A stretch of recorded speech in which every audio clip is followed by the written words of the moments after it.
తమిళనాడు ముఖ్యమంత్రి స్టాలిన్ తనయుడు ఉదయనిధి స్టాలిన్ రాష్ట్ర ఉప ముఖ్యమంత్రిగా ప్రమోట్ అయ్యారు. మంత్రివర్గ పునర్వ్యవస్థీకరణలో భాగంగా మొత్తం 4 ఎమ్మెల్యేలు మంత్రులుగా ప్రమాణం చేశారు. మనీ లాండరింగ్ కేసులో జైలుకు వెళ్లి 2 రోజుల క్రితం బెయిల్పై విడుదలైన మాజీ మంత్రి సెంథిల్ బాలాజీ మంత్రిగా ప్రమాణం చేసిన వారిలో ఉన్నారు. గోవి చెలియన్, ఎస్ఎం నాజర్, ఆర్ రాజేంద్రన్లు కూడా మంత్రులుగా ప్రమాణ స్వీకారం చేశారు.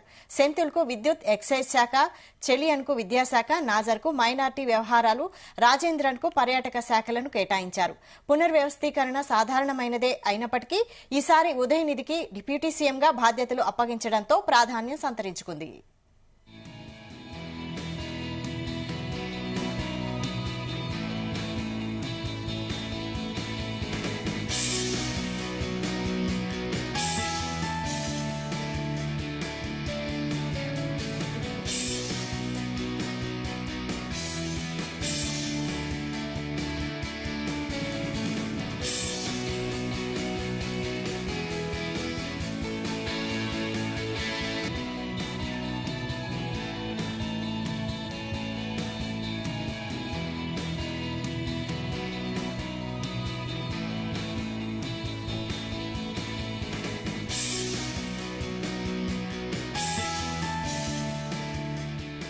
ఇప్పటికే రాష్ట్ర మంత్రిగా కొనసాగుతున్న ఉదయనిధి ఇవాళ జరిగిన ప్రమాణ స్వీకార కార్యక్రమాన్ని చేయలేదు.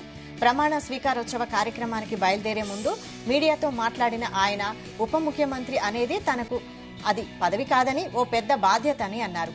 మరోవైపు ఉదయనిధికి డిప్యూటీ సీఎం బాధ్యతలు అప్పగించడంపై విపక్షాలు విమర్శలు గుప్పించాయి.